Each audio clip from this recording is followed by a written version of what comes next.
What's up, everyone? Here on the balance sheet. This is our stock up segment. We're going to talk about a couple women each week that we think, either in their careers or with, storyline that they're in, have really taken a step forward or did something that kind of caught our eye over the past week. So we're excited to kick this segment off. Raj, I'm going to start with you. What did you see this week out there? A woman that you thought took a really cool step forward. So I saw it in person. The debuting on AEW Blood and Guts, Kamille. I know there's a nickname for her called the Chameleonaire because she's aligned with Mercedes Monet, which would be an awesome name for her to have. Yep. I thought it was a very effective debut. She's somebody a lot of AEW fans have been clamoring to get on TV. They've signed her for a while. She came out of the crowd. She laid Britt out. She looked amazing. She gave her this torture rack spin, blue thunder power bomb kind of combo. She looked just great as a heel and as they say, the heavy.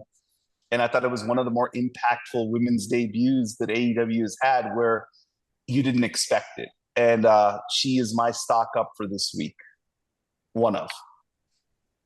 Yeah, that's a good call. I mean, I thought it definitely adds a layer to that story. They've been holding that debut for a while, and for anyone who doesn't know, she's the former NWA Women's Champ. So pretty big free agent signing that's been out there. Um, I'll be interested to see, some of the matches that she's going to be able to have. But getting involved in a layered story right out the gate, I think is going to be, really good move. So that's a good one. My first one is from the same show that we were both there in person for.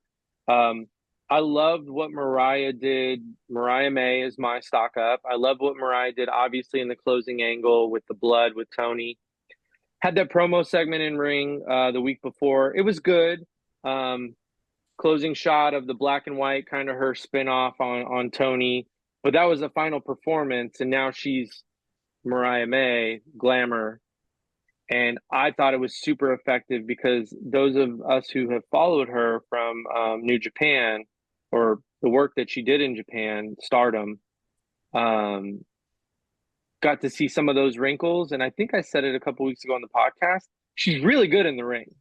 And not saying that she hasn't been really good in the ring in AEW, but they did what I thought was a great call of having her in the ring with enhancement talent. And she just kicked the tar out of this woman.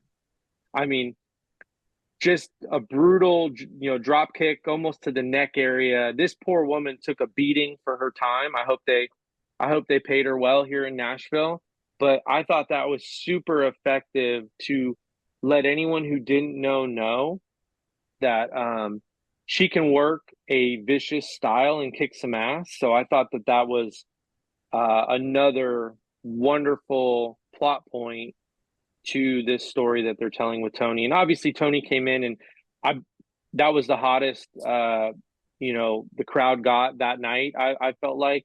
And Tony just going crazy and saying, "Are you willing to die?" But that whole thing was well done. But it started with Mariah just beating up this poor woman, and I think it makes her a completely huge legit threat to every other woman on the roster, which is what they needed to do in ring. Who you got for your next one? So my final stock up this week is more of a homage and a tribute. So it was announced, the legendary Meiko Satomura, I hope I pronounced that correctly. She has announced her retirement after 30 years of wrestling. And she is one of the most influential women of the last 30 years. She's Yep. influenced a lot of Japanese women, American women wrestlers. Everybody has seen the videos of Mercedes training with her. She had a match with Bailey in Japan for the title as part of her, I guess, kickoff retirement tour. And I just wanted to give her flowers as being just one of the all-time great women's wrestlers, and having such an influence on a generation of women's wrestlers. She will be sorely missed. But I mean, she is 44 years old. She's been wrestling for 30 years. So she has been wrestling since she was 14.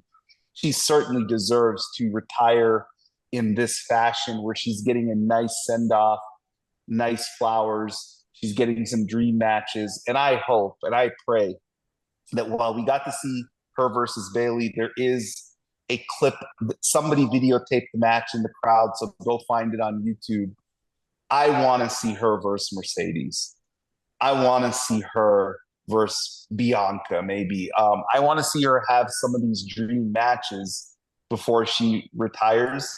That would be tremendous. And I'm hearing that this is kind of her last WWE stuff. So now she's just going to be kind of a free agent and she can work other matches in other companies. So I hope that, but I want to give her a stock up. She truly deserves it. A legend, complete legend. I mean, if, for those who don't know, she's been wrestling so long. She appeared on WCW Nitro. Yes. You know, as a young woman, you know, prodigy. And she did some great work, you know, for those who don't delve into Japanese wrestling. She did some really good work in NXT UK, had a couple major title matches with some of the women that you know who've been NXT champion over the last couple of years. So check out that part of her catalog for sure.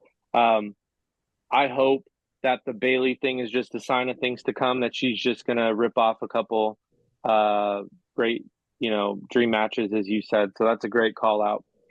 My final stock up is actually on the other end of the spectrum. Last night on Collision, we saw the AEW debut of Maya World versus Thunder Rosa.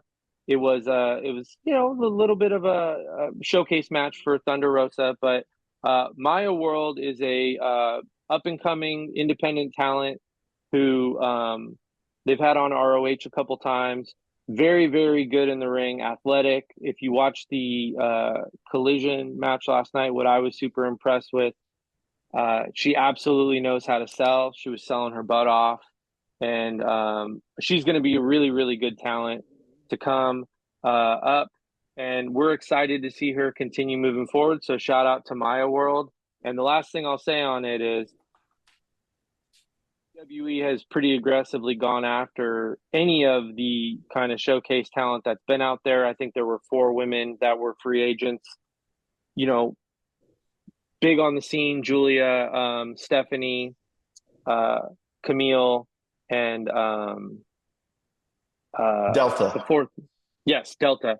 And they got 3 of the Delta. 4. So I think Tony continues to book Maya World. She's in the orbit. So I think that both WWE and AEW are going to have to commit to talent earlier than before, which again is just another great thing for women's wrestling. So at the very least, you want to continue to see her booked on the shows and grow. And shout out to Maya for her AEW debut. Well, that's it for Stock Up this week. We're going to do this every single week and showcase again a couple women that we may not talk about on the main podcast. Because again, the whole point on this is that we want to keep planting seeds out there for women's wrestling taking over their bigger share of the show. We think it's the biggest growth opportunity that continues to exist. And a couple women who've either contributed to that or are going to majorly contribute to that going forward.